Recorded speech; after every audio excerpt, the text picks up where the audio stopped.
Cette vidéo est pour montrer encore d'autres choses qu'on peut faire au niveau du 3D. Ce qu'il faut savoir, c'est que QGIS intègre pas mal de formats compatibles avec le 3D. Donc vous avez la possibilité d'aller chercher des éléments graphiques qui sont utilisés dans d'autres logiciels 3D, notamment des objets, des modèles 3D, style des fichiers FBX ou autres.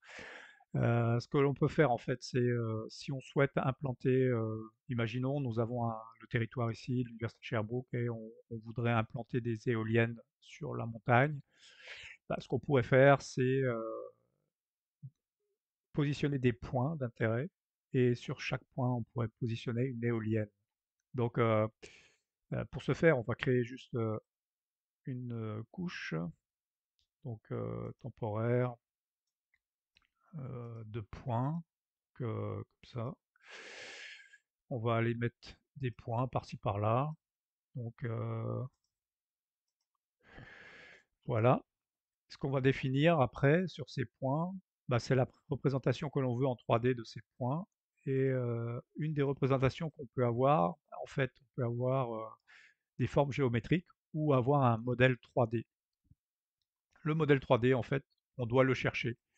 Donc c'est souvent des fichiers générés par les outils qu'on peut trouver sur Internet. Des fois, il y a des modèles gratuits, comme si je vais ici, par exemple, vous allez sur des outils, des logiciels ou des sites web où vous avez des modèles gratuits donc 3D.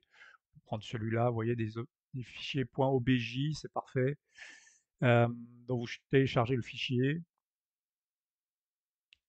et vous obtenez en fait donc ce fichier, et vous allez simplement le lier, donc le lier avec la représentation graphique. Appliquer. Donc maintenant, quand on va dans le 3D, on va voir l'élément graphique. Donc on va le voir déjà. Certainement qu'il faut le mettre aux normes. Donc on voit déjà, il est couché. Donc on va changer ça. Donc vous devez aller ici. Donc vous avez la possibilité de transformer un peu l'objet afin qu'il soit plus à l'échelle que vous souhaitez. Donc on pourrait déjà le réduire.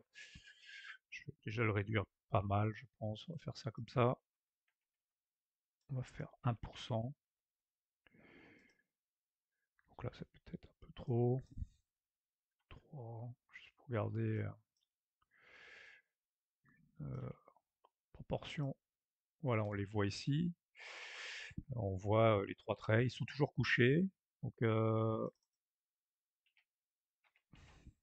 va appliquer transformation sur les X. Donc, on voit les éoliennes. Donc,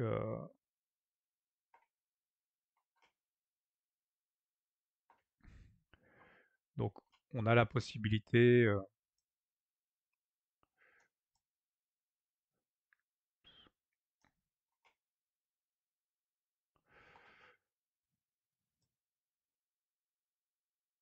Je vais faire ça comme ça.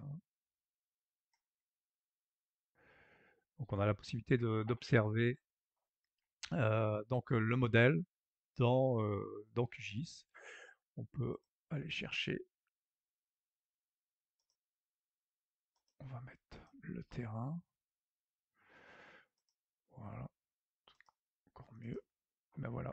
Donc là, on a notre scène avec les éoliennes. Donc, ça pourrait nous permettre de simuler une implantation d'un bâtiment ou d'une infrastructure en fait dans le territoire. Donc, QGIS permet déjà de faire des choses comme ça. Vous avez la possibilité ensuite d'exporter votre vue, ce que vous souhaitez. Donc,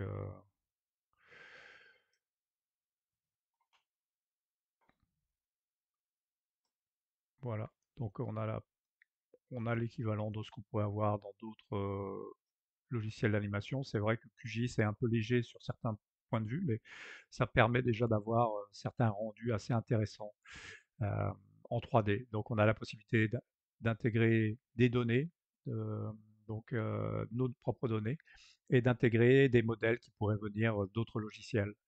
Donc voilà, possibilité de faire pas mal de choses déjà en 3D avec QGIS.